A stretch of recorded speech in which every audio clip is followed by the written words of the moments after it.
Tribunal Constitucional.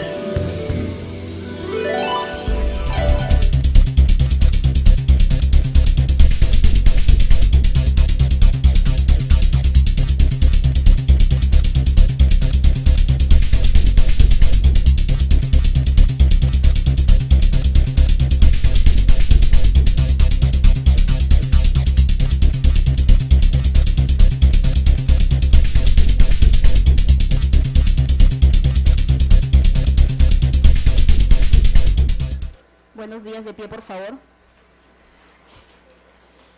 Audiencia pública del Pleno Jurisdiccional del Tribunal Constitucional, Lima, 4 de agosto del 2011, presidida por el magistrado señor Carlos Mejía Ramírez e integrada por los magistrados señores Ernesto Álvarez Miranda, Juan Vergara Gotelli, Ricardo Bumón Callirgos, Fernando Calle Jayén, Gerardo Eto Cruz y Óscar Urbiola Jani. Secretario relator, doctor Víctor Alzamora.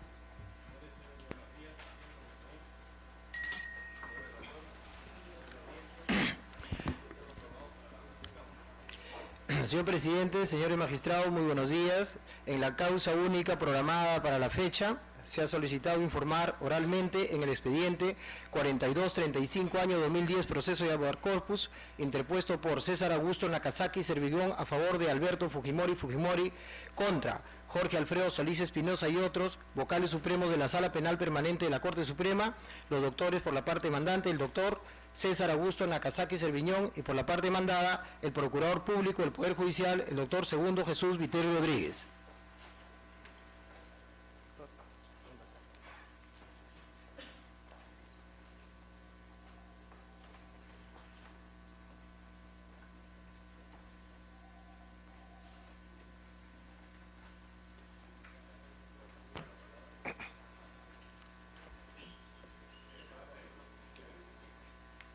Señor presidente, señores integrantes del Tribunal Constitucional, señor Procurador del Poder Judicial, el objeto del habeas corpus conexo que motiva esta audiencia es la violación del derecho a recurrir de mi patrocinado Alberto Fujimori dentro del procedimiento de recusación formulado contra los jueces de la Sala de Revisión. Se interpuso recusación contra los 5 jueces de la Sala de Revisión, en ese momento primera Sala Transitoria de la Corte Suprema. La recusación es admitida a trámite, es declarada improcedente, y frente al auto de improcedencia se interpone recurso de nulidad en aplicación del artículo 40 del Código de Procedimientos Penales, que expresamente reconoce el recurso de nulidad. Inicialmente, la Sala Transitoria de la Corte Suprema lo admite y pasa a la Sala Penal Permanente de la Corte Suprema. En un segundo momento, la Sala Penal Permanente de la Corte Suprema le da trámite, porque lo envía a la Fiscalía Suprema para que emita dictamen. En un tercer momento, la Sala Penal Permanente le continúa dando trámite porque admite que el juez supremo Hidrogo se inhiba por decoro. Y después de la vista de la causa, que se realiza con informes orales, sale la resolución 4-1 por mayoría, en la cual se dice insubsistente todo lo actuado, inadmisible el recurso de nulidad, por 2 razones. Primera razón, no tratada por el juez constitucional de primera instancia ni por la Sala Superior. En los procesos penales para aforados no existe el recurso de nulidad en los incidentes de recusación. Porque para que funcione un recurso de impugnación, tiene que haber competencia por el grado. Y como acá, el órgano que emitió la resolución en primera instancia del procedimiento de recusación son jueces supremos, y en segunda instancia también seríamos jueces supremos, como no hay competencia por el grado, no existe el recurso. Ese es su argumento.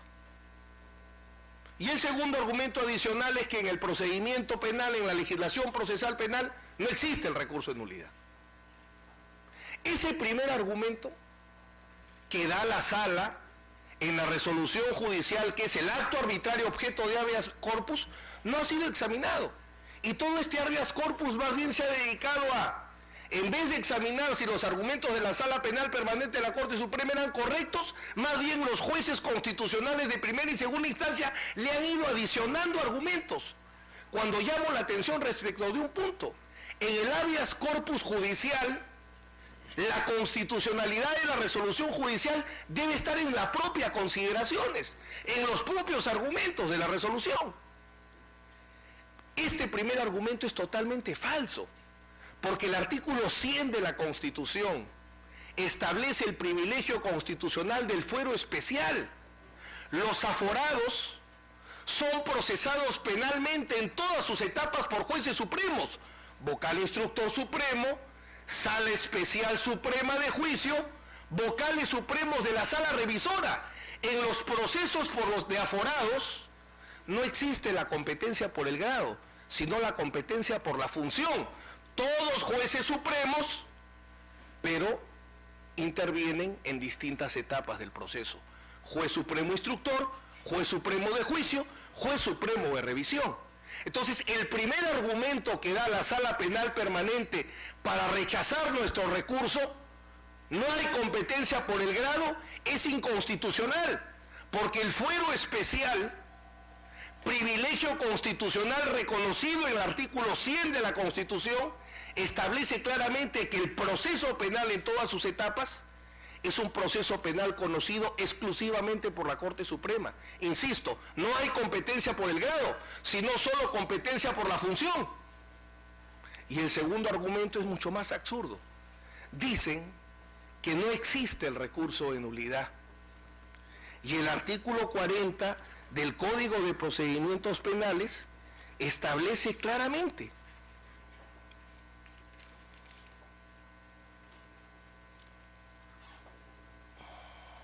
contra la resolución procede el recurso de nulidad. ¿De qué se cogen sin decir expresamente? Porque no sostendría ningún análisis si lo pusieran expresamente. Que en algunas partes del texto, por ejemplo, se dice la recusación contra uno de los miembros de la Sala Penal, no dice si es superior o suprema. La Sala hasta 3 días antes, no dice si es superior o suprema. Y en una parte dice, contra la resolución de la Sala Superior en la que se pronuncia la recusación procede el recurso de nulidad. Ah, entonces como dice solo Sala Superior, entonces el recurso de nulidad solo respecto a la Sala Superior. Esta interpretación literal no resiste ningún análisis, porque en la teoría de la interpretación se dice se parte de la interpretación gramatical, pero no se queda en ella. Porque si vamos al artículo 34, interpretación sistemática intrasistema, el artículo 34 dice expresamente, si la causa se encuentra en la Corte Superior o en la Corte Suprema, la recusación igualmente deberá interponerse hasta 3 días hábiles. Entonces, ¿para qué el artículo 34 distingue si la recusación se formula ante la Sala Superior o ante la Sala Suprema, si no se puede recusar jueces supremos? Entonces, una interpretación sistemática del Código del 40 hace imposible sostener la interpretación literal. Más aún, este Supremo Tribunal Constitucional ha marcado una doctrina que existe en la teoría de los derechos. Dentro de la ley diferencia la disposición de la norma. Y dice claramente, la disposición, el texto lingüístico, el texto, y la norma, el sentido jurídico que se puede extraer. Y si se puede extraer más de un sentido jurídico, debe estarse en lo favorable al derecho fundamental. Entonces, si tenemos dos interpretaciones, una literal que dice, no se puede recusar a los jueces supremos, o perdón, no hay recurso de nulidad contra el auto que resuelve una recusación de los jueces supremos, y otra interpretación que dice, sí procede el recurso de nulidad contra los autos de inadmisibilidad, improcedencia, infundado o fundado contra un juez supremo, ¿por cuál se debe estar? Lo que no ha dicho el juez constitucional de primera instancia y la Sala Constitucional Superior es que las normas sobre derechos fundamentales tienen reglas de interpretación. criterios de interpretación, y uno de los criterios de interpretación es la favorabilidad del recurso. Debe interpretarse las normas en la medida que el justiciable pueda acceder al recurso. El Tribunal Constitucional Español, de reconocida influencia y correcta, por cierto, en el Tribunal Constitucional en muchas sentencias, dice que la configuración legal no puede determinar la interpretación de las normas a un punto tal que se niegue el recurso. Lo dice el Tribunal Europeo de Derechos Humanos en una serie de sentencias que hemos señalado en nuestro recurso de agravio constitucional, al igual que la Corte Interamericana de Derechos Humanos. Y, señor presidente, para concluir, no se ha recogido en la sentencia de vista un argumento que recogía con buena voluntad la juez constitucional de primera instancia. Es decir, en todo caso hay un vacío. Y lamentablemente ese vacío que supuestamente, según ella, existe en el proceso penal, donde no se dice si se puede interponer recurso de nulidad contra el auto que resuelve una recusación contra jueces supremos, dice, lamentablemente no podemos aplicar la doctrina del Tribunal Constitucional establecida en el caso Schuliden con las argamarcas, donde el Tribunal Constitucional, para proteger el derecho al tribunal imparcial, por analogía, ya que no está regulado en el proceso arbitral, admitió la recusación de árbitros para poder garantizar asegurar la garantía del tribunal imparcial. Y la juez dice, lamentablemente no se puede aplicar porque la acción de amparo, el proceso de amparo tiene como fuente supletoria el Código Procesal Civil, donde sí funciona la analogía. En cambio, el habeas corpus tiene como fuente supletoria el Código Procesal Penal y donde no funciona la analogía. Craso error. La analogía no opera en el derecho penal sustantivo. Analogía y mal parten. La analogía no sirve para crear delitos, penas y medidas de seguridad, pero la analogía en el derecho procesal en general funciona. Pero por cierto, lo señalo simplemente ¿para qué? Si este Tribunal Constitucional ha tenido la sensibilidad para llevar la garantía del tribunal imparcial, para generar que sí se admite la recusación en un proceso arbitral donde no está regulado, ¿cómo no aceptar el recurso de nulidad contra un auto de recusación de un juez supremo si está expresamente previsto? Y así ha sido reconocido por la propia Corte Suprema.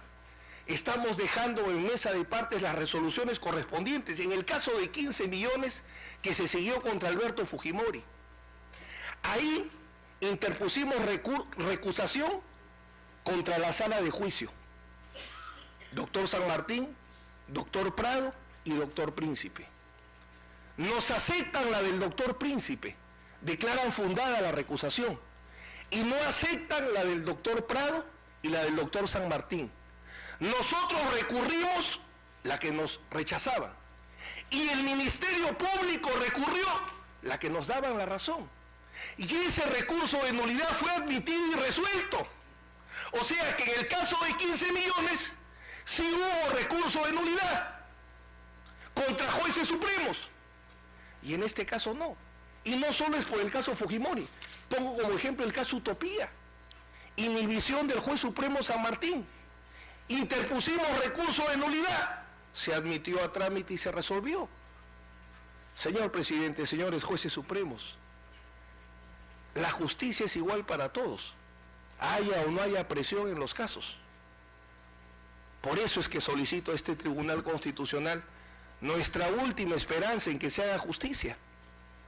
Hemos visto cómo un medio de comunicación decía el Tribunal Constitucional está cocinando una libertad, como si se estuviera discutiendo la libertad de Alberto Fujimori en este caso. Lo que se está discutiendo es si hubo un debido proceso de recusación, si fue negado correcta o incorrectamente un recurso de nulidad, y en el mejor de los casos lo que lograremos es una nueva revisión de la sentencia condenatoria. No está en discusión acá la libertad, pero se generó tal presión mediática porque 30 años de abogados y bastantes en juicios complicados me han enseñado que la lucha no solo es jurídica, sino también es externa. Pero hay jugadores que se dejan influir por la tribuna y hay jugadores que no. Y en ti confío en que el Tribunal Constitucional sea de lo segundo. Por eso solicito que se declare fundado el recurso de agravio constitucional y se disponga que se dé el trámite correspondiente al recurso de nulidad, porque en este caso no existe agravio irreparable, porque el agravio es normativo, es procesal. El agravio es una nulidad procesal. La violación de un derecho fundamental lo que genera es una nulidad procesal. Y la sentencia anulatoria genera efectos nulificantes. Y son los efectos nulificantes de una sentencia anulatoria, que sería la aplicable en este caso, lo que permitiría tranquilamente que sí se repare el agravio y no se considere irreparable.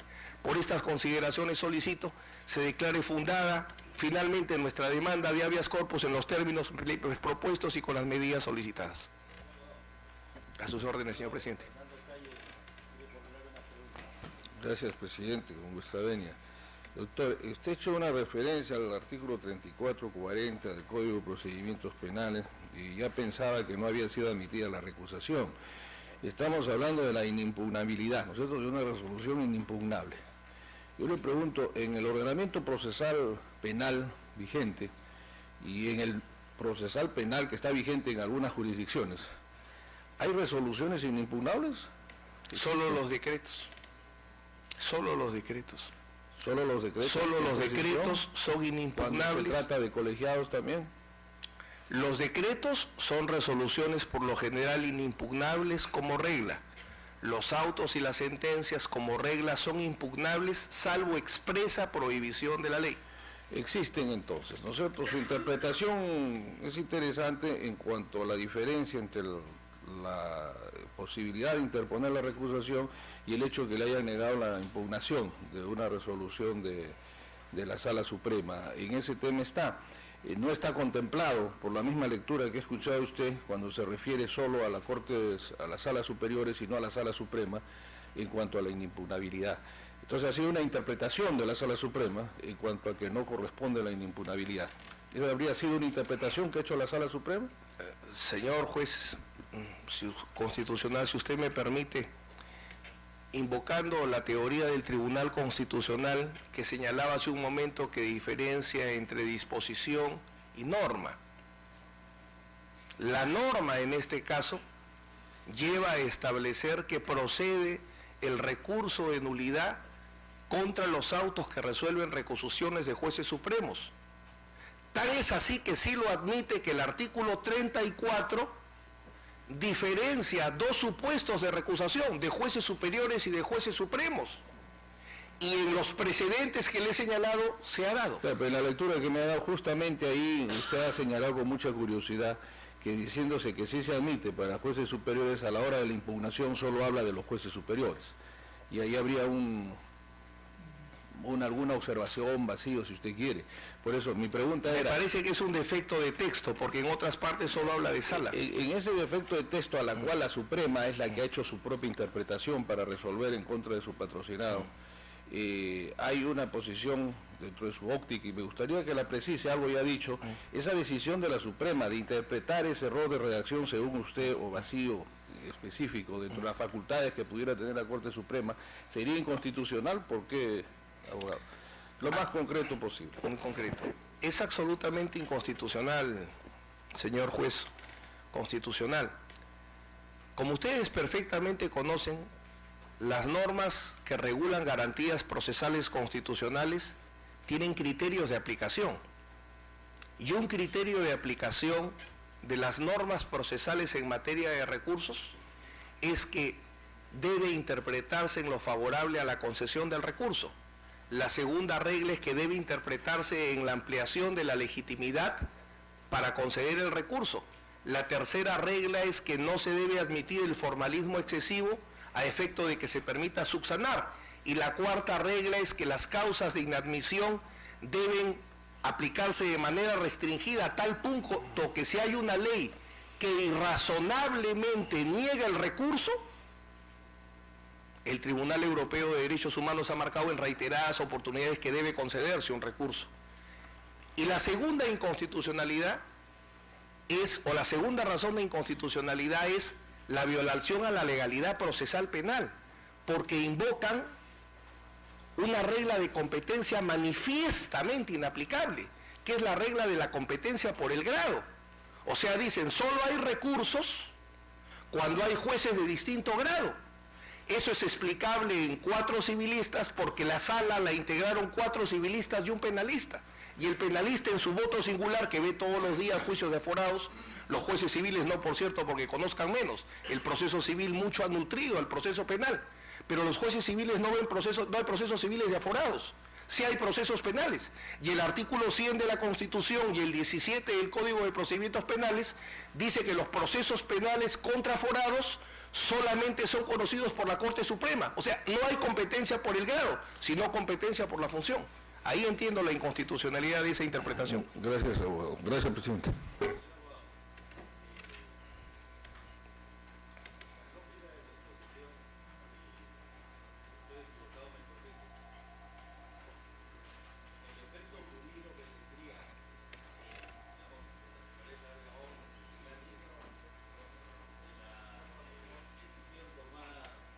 De la decisión tomada por la Corte Suprema implicaría en alguna medida que quienes son procesados, hablando en abstracto, por la Corte Superior, tienen derecho a la doble instancia cuando se trata de impugnar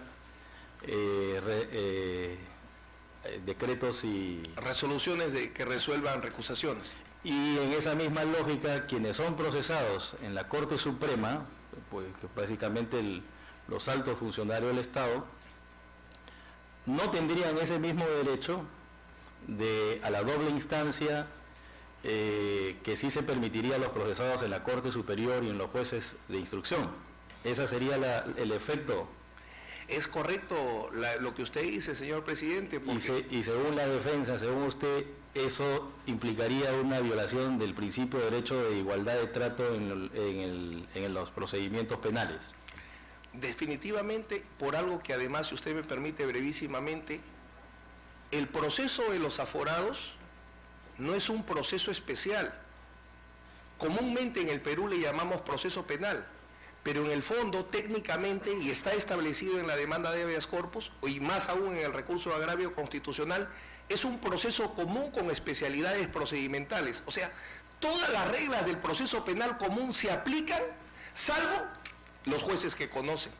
Entonces, las mismas reglas las mismas reglas del procedimiento de recusación de cualquier justiciable deben ser aplicadas también a los casos de los aforados, porque la especialidad procedimental solo es el órgano que juzga, no la regla de juzgamiento. Y en esa lógica, lo que este tribunal tendría que evaluar es si el fundamento de la Suprema para declarar que en los procesos ante ella, los procesos penales, los medios impugnatorios de recusación no gozan de la doble instancia, tendría que ser un fundamento razonable, proporcional y aplicable a los estándares internacionales de protección de los derechos humanos en la medida en que usted hace referencia a algunas sentencias de la Corte Europea? Eso, señor presidente, como segundo supuesto de trabajo, con todo respeto, el Tribunal Constitucional, porque el primero es, ¿existe o no existe el recurso? Yo sostengo que sí existe el recurso. Y para eso usted invoca el artículo 34. El artículo 34, la naturaleza del proceso de aforados, que son las reglas del proceso común, menos quien conoce, y los precedentes. En el mismo caso Fujimori, en otro caso, se ha admitido el recurso de nulidad. Y si es un tema de Fujimori, salto al noble caso de Utopía, donde lo mismo se ha dado, y podría traer otros precedentes. Entonces el tribunal tendría que evaluar el razonamiento de la Corte, o sea, cuál es el fundamento de la Suprema para haber declarado que los procesados en sede de la Suprema no tienen derecho a la doble instancia y por qué en la Corte Superior esos procesados sí tendrían derecho, porque aquí lo que se trata es que habría una desigualdad en el tratamiento procesal. Es correcto. Primero determinar si existe o no existe. Si existe el recurso, ha sido indebidamente negado. Si no existiera, entrarían los criterios de razonabilidad para ver si es correcto que no exista, si es constitucional que no exista. En cualquiera de los dos supuestos, modestamente entiendo que la defensa, bueno, en este caso el demandante tendría Es la decir, razón. si se trata no de un trato diferenciado, sino de una discriminación. Bien, si no hay alguna pregunta de los demás magistrados, el magistrado Beto quiere formular alguna. A sus órdenes. Usted ha permitido, señor abogado, ha planteado que este caso, dentro de las tipologías de habeas corpus, se trataría de un habeas corpus conexo. Es correcto. Todo proceso constitucional presupone la tutela de un derecho jus fundamental. En este caso se trata de la libertad individual en sus expresiones conexas. El tribunal ha señalado de que hay derechos fundamentales de configuración constitucional directa y derechos fundamentales que se ven regulados por la legislación ordinaria. Es correcto.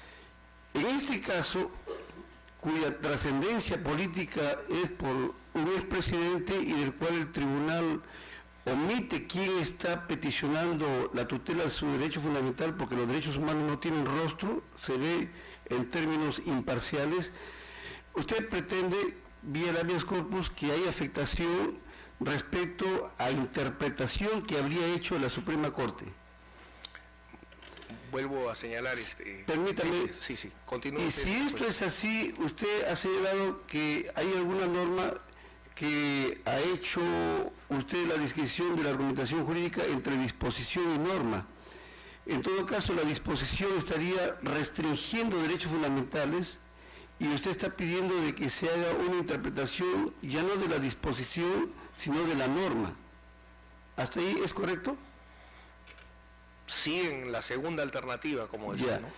Esto supondría en todo caso que el tribunal debería analizar más bien la interpretación de la norma, no tanto como lo que ha hecho la sala penal, sino que el tribunal analice dentro de los patrones de un criterio que es el estándar de interpretación, que es el pro homine o favor libertatis. Es totalmente correcto, señor juez constitucional, porque ninguno, ni el juez constitucional de primera instancia, ni el juez constitucional de segunda instancia, y menos la sala penal permanente, ha dado una interpretación constitucional o una lectura constitucional al artículo 40 del Código de Procedimientos Penales. Diera la impresión de que cualquier alto funcionario del Estado que sea sometido a un proceso penal por este aforamiento que tenemos, a la postre tendría no un privilegio, sino que cuando se trataría de impugnar, no habría una sala que revisara a la otra. Lo cual es paradójico, porque la razón de ser de la creación de este privilegio constitucional es garantizarle al alto funcionario público dos cosas: absoluta imparcialidad, y cómo podría haber imparcialidad si la recusación no funciona, y en segundo lugar, alto conocimiento jurídico, el mayor que pueda dar el Poder Judicial. Muchas gracias, presidente.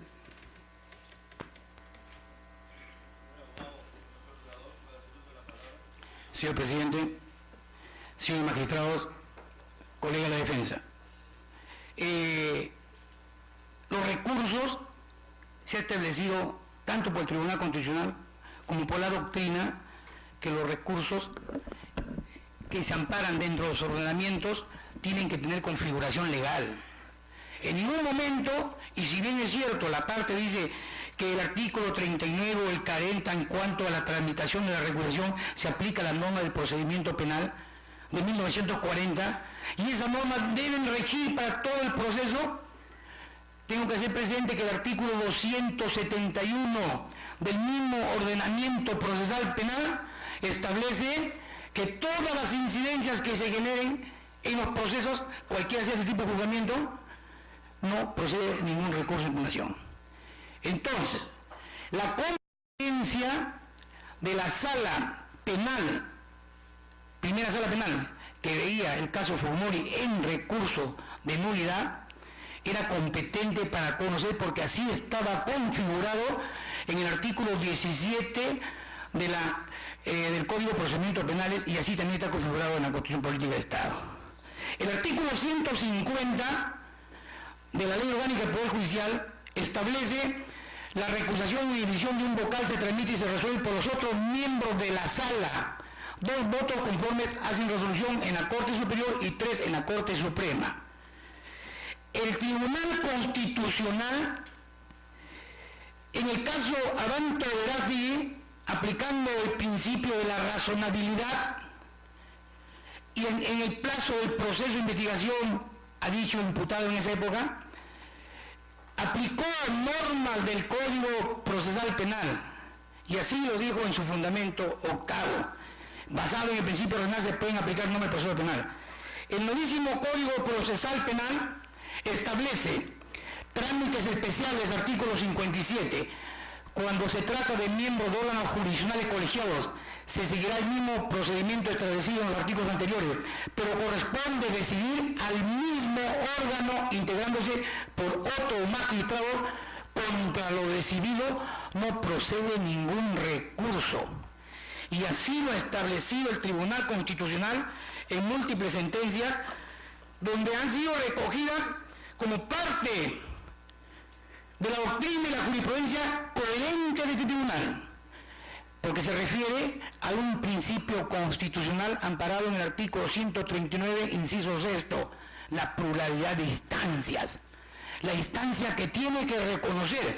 Y ya, la Corte Internacional de Derechos Humanos ha establecido en la interpretación del artículo 8, inciso 6, ¿qué significa pluralidad de instancias? Revisar las sentencias, los fallos, y no cualquier recurso de mero trámite. Y en la sentencia número 5194-2005, fundamento 5, en la sentencia 5019-2009, PHTC, fundamento 2 y 4, así lo ha recogido este tribunal. ¿Por qué? Porque ustedes han establecido coherentemente y en forma de jurisprudencia que los recursos tienen un trato de configuración legal, tienen que estar preestablecidos en los ordenamientos. Y así lo establece el artículo 54.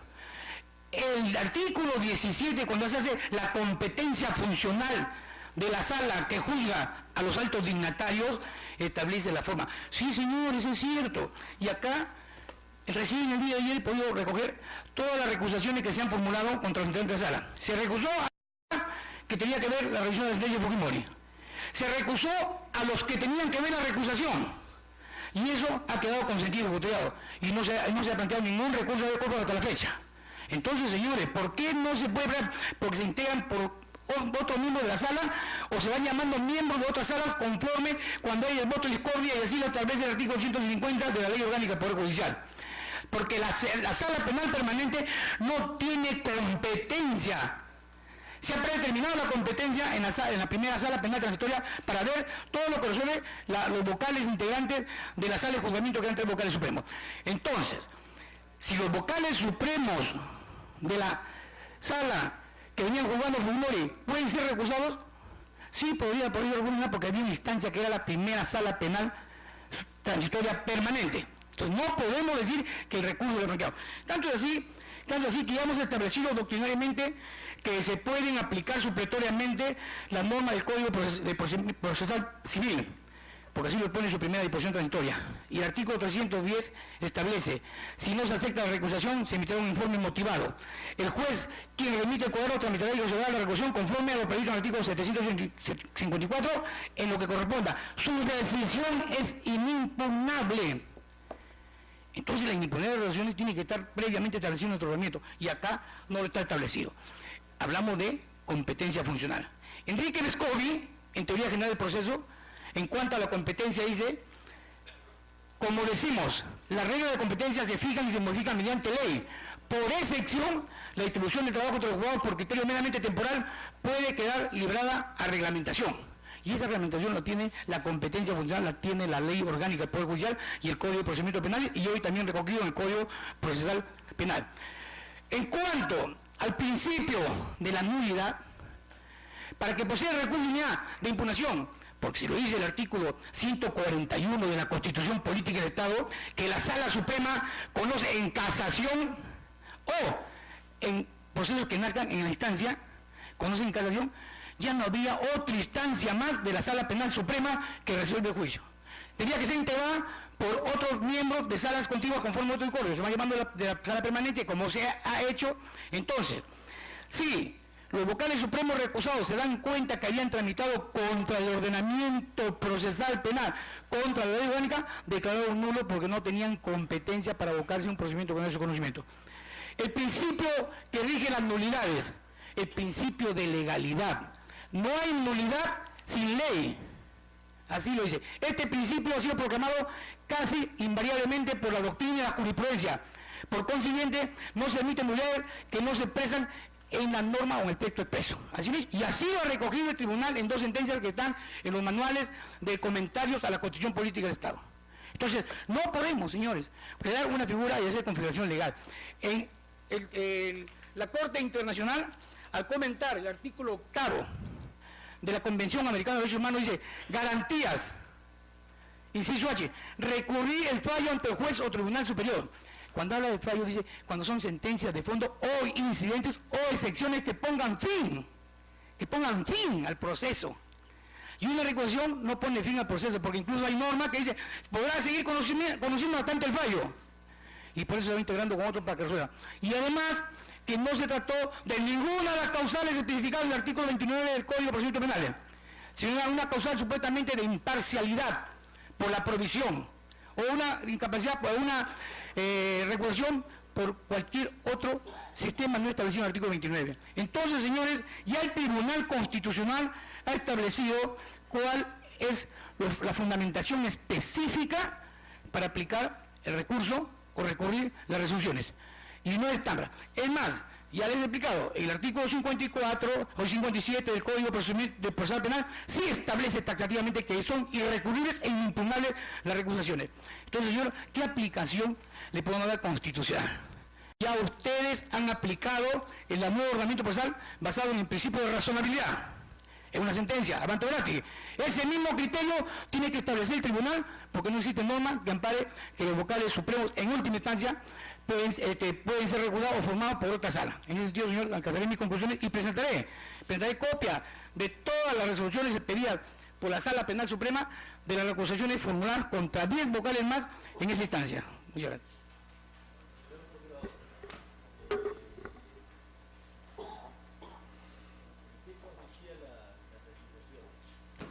Bueno, ellos ya, los 5 magistrados que tenían que ver el recurso de unidad, el primero el doctor Duberlí, supuestamente por haber adelantado del juez, el doctor Duberlí. Eso es la cuestión de fondo que lo vio la sala. Y segundo, porque un discurso que dio en el Día del Abogado en Chiclayo, también del criterio. Los otros 3 doctores, que acá tengo los nombres, la doctora Elvia Barrios, Roberto Dandayán y José Antonio Neira Flores, supuestamente porque eran provisionales. Y el doctor...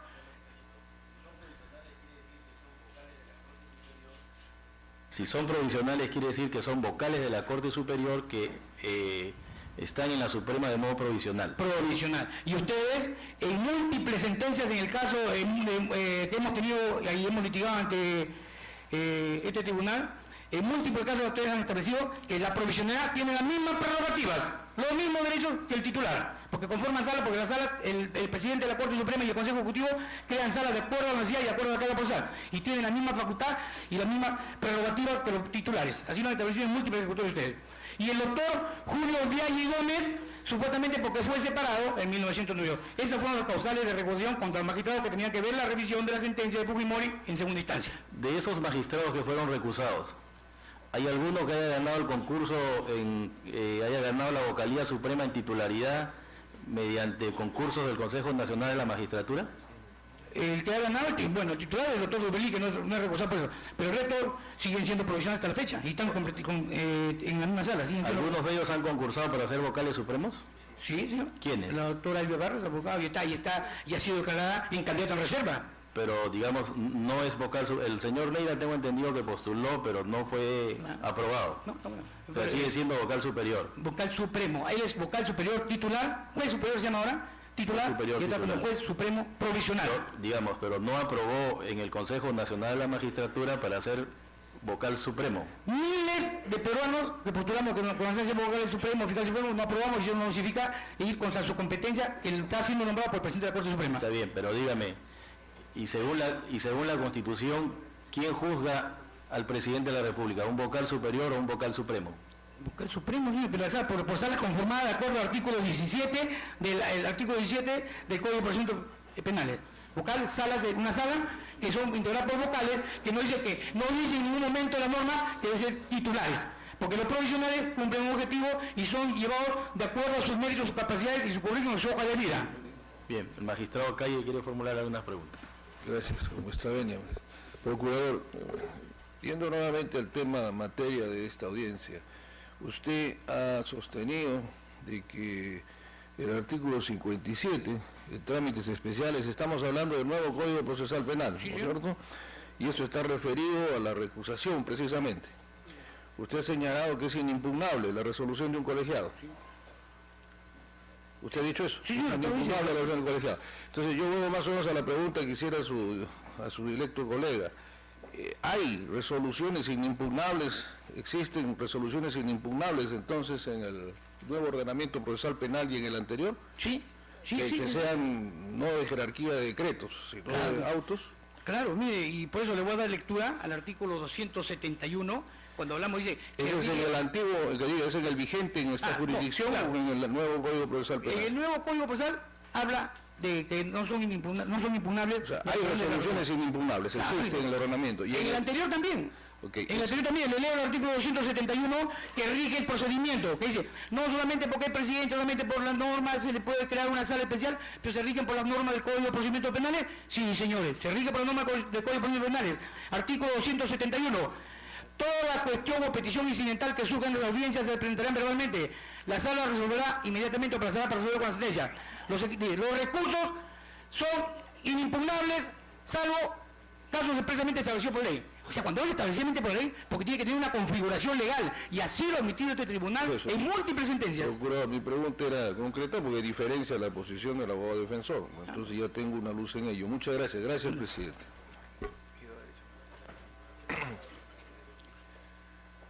Una precisión.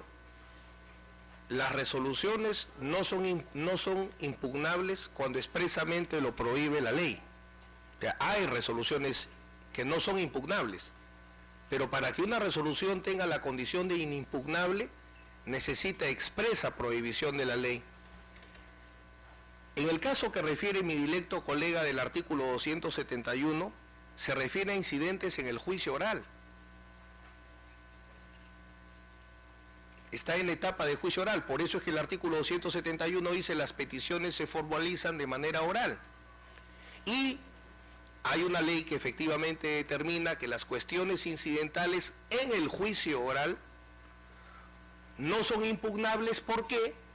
Porque todas las incidencias que puedan surgirse van a ir conjuntamente con la sentencia y van a ser revisadas. Esa es la lógica del artículo 271.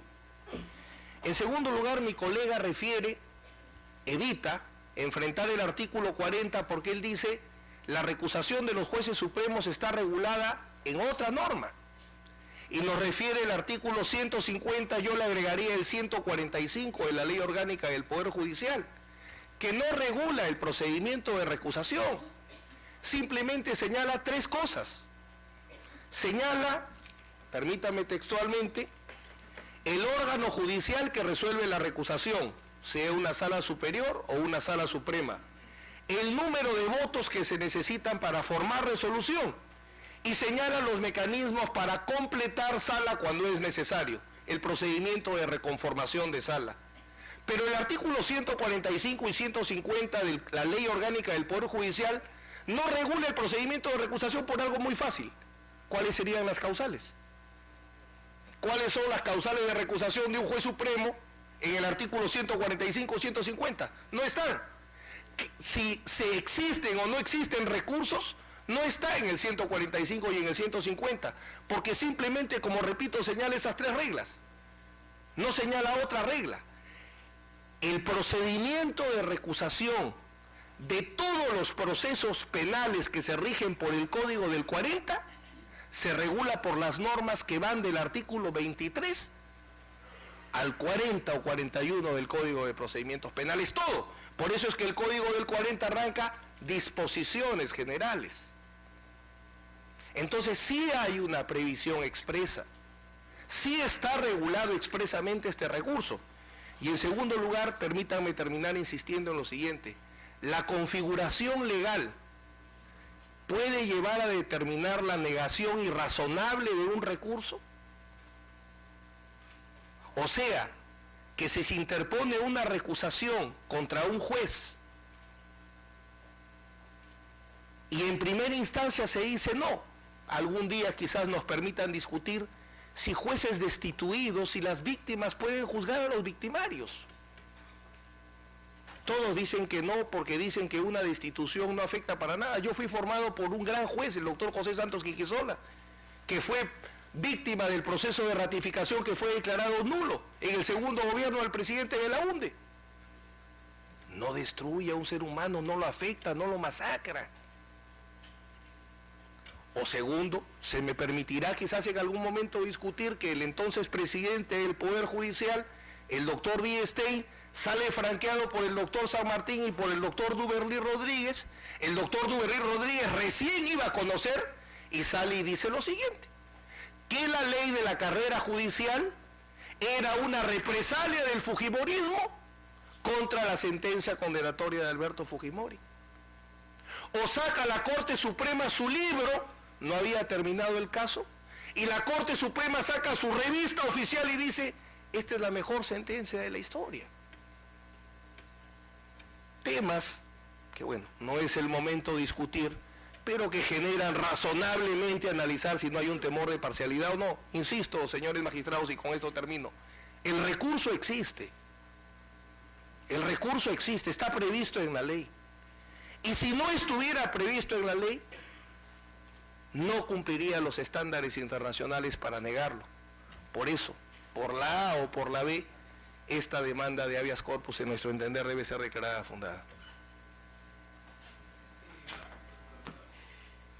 El recurso no existe. Pero dice, pero si existiera, no señores, acá no, acá es mandato expreso de la norma. Configuración legal, el derecho a recurrir. Y así se interpreta. ¿Por qué? Porque nuestra Constitución Política del Estado, en el artículo 139, inciso sexto, dice doble instancia, plural de doble instancia, y lo cerró. Pero la Corte Internacional, cuando hace una interpretación del debido proceso y las decisiones de la Corte Interamericana de Derechos Humanos y un análisis del artículo octavo por la Comisión Andina de Juristas, en el artículo octavo dice, se pueden recurrir, sí, pero recurren fallos o resoluciones que pongan fin a la instancia, no lo de mero trámite, o una recusación que sí se va a resolver por los llamados por la misma sala. Y así, lo ha dicho el Tribunal Constitucional, hay que dar lectura. El derecho al acceso a los recursos, en tanto un derecho de configuración legal, corresponde al legislador crearlos, establecer los requisitos que deben cumplir para que estos sean admitidos, más no para prefigurar un procedimiento que deba seguirse, conteniendo constitucionalmente un derecho protegido, a fin de establecer, de disuadir, propósito de interposer e impedir irrazonablemente el ejercicio del jus puniendi estatal. Así lo ha dicho el Tribunal Constitucional y eso ha sido recogido. Por eso, si las normas se aplican supletoriamente o aplicamos el Código Procesal Civil, no se puede recurrir porque es última instancia. Y así lo establece el artículo 141, que las salas supremas son última instancia.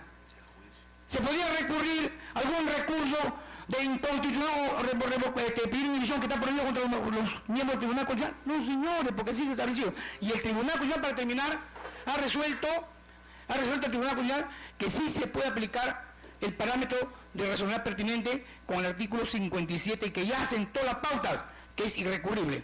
Y en no existir norma que lo ampare, señores, la resolución pedida por los jueces supremos se encuentra arreglada la ley, y por lo tanto pido que se confirme la resolución venida en grado y se cae infundado o improcedente el recurso de agravio constitucional.